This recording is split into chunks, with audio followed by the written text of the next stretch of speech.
All right, so we just got a new blog post by ArenaNet, and it's got some very interesting new details about the upcoming expansion, Guild Wars 2 Janthir Wilds. Last week we laid out the basic premise of the story in Guild Wars 2 Janthir Wilds, including introduction to the Lowland Coden. So this is just referencing the last blog post. I didn't cover this one, but you may have seen it. It sort of was a little insight into the Lowland Coden, the new bears that we're going to be seeing. And some of the story, and it's sort of like a little bit of a recap of the story of Secrets of the Obscure as well. It's a pretty good read. I didn't cover that one, but this one was very interesting to me, so I thought this was definitely worth a share. The first kind of confirmed look into the new upgraded Warclaw masteries and things like that, which was something that I was very interested to see, as well as something that I am still undecided on. And I'll just go ahead and say it right now. It's confirmed the first new map that we're getting with Janthir Wilds does not have a map-wide meta event. And I don't know how I feel about this. There's pros and there's cons. We'll go through those when we get there. So we've also been told that the Lowland Coden call Warclaw Journeykin, which I just think is adorable. And we've got a picture here of like a baby Warclaw. So it looks like it's giving me vibes of when we first got the Sky Scale in Living World Season 4, and we kind of raised our little baby Sky Scale. It looks pretty cool. It's very cute. I like this.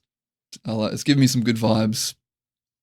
Alright, so arriving at the Lowland Shore. So this is the first new map that we're going to get with Janthir Wilds. It's called Lowland Shore. Your first forays into Janthir Wilds will take place in the Lowland Shore map, where you'll be able to explore and get to know the locals without the time or coordination pressure of a large-scale map meta event. So there it is. What they say is, we designed this map to give everyone a change of pace from the epic scale of content that you'll find in maps like Inner Naos. Instead, you'll be experiencing the lifestyle of the Lowland Coden colony that calls the area home. Try training with spears with the locals and racing with the local salmon as you enjoy the natural beauty of the area. So it's, they're mentioning, they're saying like it's, a purposeful design choice. And I'm not saying I don't believe them, but I am saying I hope that's true. That's what I'm hoping for. I've had a look at the Guild Wars 2 Reddit as well, and there's some people with some opinions on Reddit, as there always is. It looks like people have some mixed feelings about this. There's all sorts of opinions here. If you have a quick look through this post on Reddit, there's some people who are like, they're happy about this. There's some people who, when this guy says, I think that people think they want this. Basically, the people who think it's a good idea seem to be doubling down on kind of what ArenaNet said about sometimes a map-wide meta event can be very distracting and pull you out of just the immersion of the map. And that I think I might have to agree with partially. Like, if you've been watching my channel, one of the biggest things that I'm hoping for with these new maps from this new expansion is that they are more immersive and they are more grounded, and, you can just sort of get lost in them and lose track of time. And I think perhaps the absence of a timed meta event might actually help with that. It's kind of maybe like comparable to like how, when you're in a casino, it doesn't give you any hints at what time it is and you can lose track of time. Maybe this is a weird comparison to make, but when you're in a map that has a meta event that happens every X amount of time, and then that meta event happens, you're reminded of the time, you're reminded, maybe there could be an argument there that it pulls you out of the immersion. That was a weird comparison. I don't know why I said that. But yeah, it looks like people are not actually kind of, banding together and flaming ArenaNet for this. It seems to be a mixed reaction. Some people are saying, things like, don't mind the decision to forego the meta event. If you've been playing since beta, feel like entering a new map will be frantically rushed into an expansive map meta. The feeling of that is something that just is distracting and immersion breaking. Which is like, I can see kind of where they're coming from. The only thing that I'm hoping is that I hope that this is a specific creative decision by ArenaNet and not something that was done because they didn't have the time. Do you know what I mean? It's not a corner that they cut out of necessity, but more a creative decision that they made because they thought it would improve the expansion. That's all I really hope for. And as long as the map is nice to be in, nice and immersive, and it's, you know, very, very feels good to be in, then I think that I won't have any qualms, and this will be a good decision. And yeah, it really sounds like, you know, try training with spears and with the locals. Wait, hold on, racing with the local salmon. I just noticed that. Okay, you can race with salmon. And enjoy the beauty of the area. And then we've got this beautiful screenshot. So it's like, it does give me vibes that they are going hard into like the beauty and the immersiveness of the maps, which is what I asked for. That is what I wished. So yeah, I feel like I just cannot be too angry about this. I do love meta events. But yeah, maybe it's time to stop, you know, sort of having the requirement that every single new map comes with a meta event. Because, you know, then they might get some more of the meta events that we had with Soto, which were not the most well-received meta events. Maybe, you know, they might start throwing together some shit just so that they can say that they've got a meta event in that map. You know what I mean? Moving on. Into the Janthia S, whatever that word means. As you push deeper into the wilds, you'll encounter more reminders of the region's dangerous reputation. Deep forests transition into sulphurous swamps that give way to volcanic terrain. Ruins left by the ravages of time and a bloodstone crater speak of the White Mantle occupation in the time of the original Guild Wars. So this looks like they're nodding to some lore of some old school Guild Wars there. The barrier between this world and the mists have grown thin in Janthia S. Oh, is that maybe a region or a new map?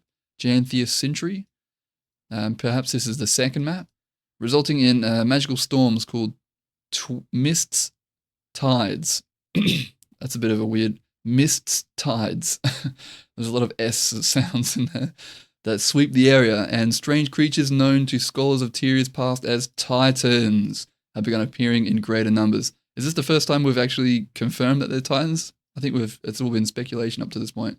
It's been pretty obvious though, pretty obvious speculation. They definitely are going to include Titans. I definitely recommend Loranity's video on the lore history of Janthia. That was a very interesting watch for me, and I feel like anyone who hasn't played the original Guild Wars, that is a really good watch. I will chuck that in the description. And here we go, Warclaws of the Wild. So here is where we get, it looks like they pretty much uncover everything, all of the new stuff with the sort of upgraded Warclaw mount. Looks like they've done quite a lot, more than what they did with the Sky Scale. I feel like, you know, they just kind of slapped on a fireball with the Sky Scale, and then, you know, some new masteries and stuff that were just kind of sort of more just flying mount related rather than specifically Sky Scale. We've got a lot of new stuff here with the Warclaw. So let's take a look at this. While in Janthir, you'll have the opportunity to forge a bond with a Warclaw mount and train a new mastery line that grants your Warclaw new skills in PvE maps. So this is just for PvE. The Warclaw is a highly mobile mount that can navigate with precision and agility over all kinds of terrain, and it also boasts some unique combat and exploration abilities. So what I'm asking myself when I was reading through this for the first time, and what I think a lot of people want to know is, how are you going to make the Warclaw better so that I want to choose to use the Warclaw instead of the Sky Scale? Anyone who has unlocked the Sky Scale will know that it's basically just like, maybe it's not the perfect mount for like any specific scenario, but it's the best mount for all scenarios, if you know what I mean. It's the most generalized. Like you'll notice yourself, you're almost exclusively using the Sky Scale for most of your traversal because it's just such a good jack of all trades. So this is basically, yeah, what I want to know here is how is this going to make the Warclaw so much better, where I'm going to be choosing the Warclaw over the Sky Scale sometimes, you know what I mean? So here's what we got. We got the chain pull, deals damage and pulls enemies closer.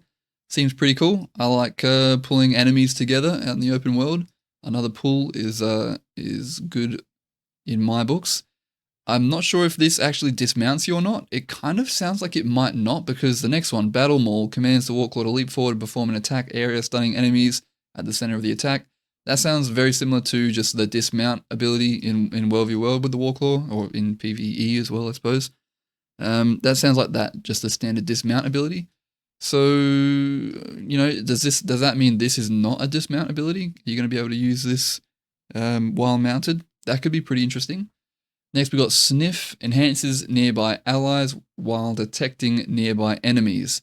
With mastery training, Sniff also detects nearby treasure. That's pretty cool. Just like the Jadebot treasure mastery, or not mastery, but Jadebot treasures hunter module, or whatever it's called, which your Warclaw can help dig up. So this is a little bit vague. I don't know what enhances nearby allies means. Maybe it'll give them boons. Maybe, I don't know. I don't know how it's going to enhance them.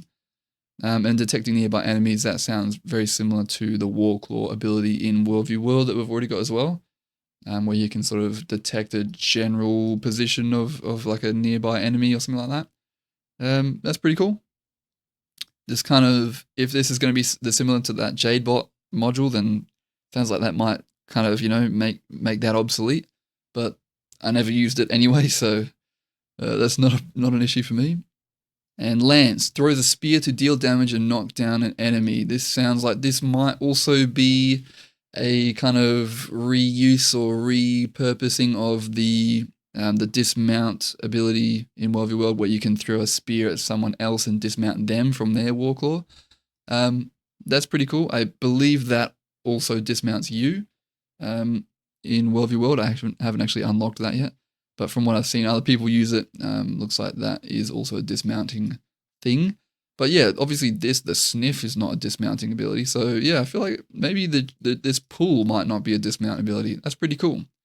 There are not a lot of abilities that mounts have that don't dismount you, so that's interesting. And then we've got the new mastery tiers. 9 lives, take no fall damage while mounted on your Warclaw, and the base Warclaw already has decreased fall damage. So this is pretty big. It's not like big, but it's like, you know what I mean? This is a bare minimum, you know what I mean? For it to, what I was talking about before with the Sky Scale, in order to take the Warclaw over the Sky Scale, I feel like this is a bare minimum. You need to take very little or no fall damage. Otherwise, I'm just going to be, taking the Sky Scale most of the time. We've got feline reflexes. Extend your jump by hitting a spacebar again in mid-air. Like many people have guessed, this looks like we are getting a double jump. We have no idea how big of a jump this is going to be. This, I believe, is brand new. This isn't something that we've had before. So it really depends on how far that second jump is. Maybe they've changed the distance of the initial jump. I don't know. This could be pretty big. This might be just pretty standard. I guess we'll have to wait and see. Wild Claws. The Warclaw performs a hit on enemies when dodging through them. Hitting at least one foe gives you endurance at the end of your dodge. So this is kind of interesting. I was thinking about this before, and it's like, you wouldn't want it to be a large amount of damage, because then you're going to start, seeing people just camping on their Warclaws a bit too much, and, use this for like tagging enemies a bit too much. That might not be great gameplay, but also, if it does too little damage, it's going to be like, well, what the hell's the point of doing this? It's going to be a lot more damage to just dismount and start using your terrestrial skills on the enemy instead. So this is quite interesting. This is also another example of something that we don't have a lot, which is an ability on a mount that puts you in combat without dismounting you. I think apart from the turtle, the only other example of this is the fireball that they added to the Sky Scale.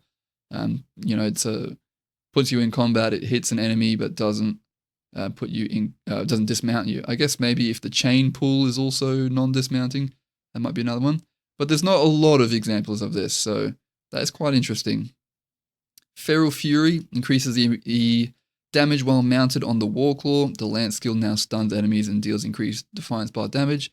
This seems just kind of standard to me. I don't really have any feelings about this. It seems like just filling another mastery, just to have another mastery. I don't know, a bit more damage, and the lance skill, which is this one, throw a spear, does some CC. Okay, fine. But the last one, oh yeah, this is the one I am most excited for. Increases the endurance regeneration rate for all mounts. This is big, and this is pretty much the only one that I'm really interested in unlocking, to be honest. All these other ones, I'm like, yeah, sure, I can take it or leave it. I'll get them all, obviously, but I mean, I have to if I want this one. But this is the most important one for me.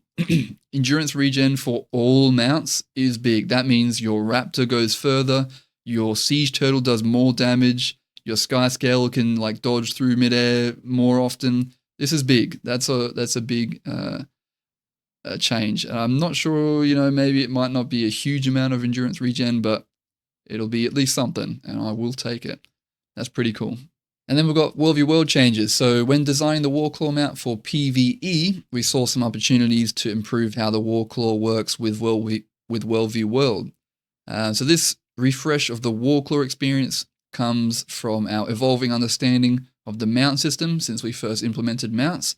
And whether you're taking over or defending your territory, the Warclaw will continue to be your steadfast companion with these updated skills. So just a little bit of an update to how the Warclaw works in Worldview World as well.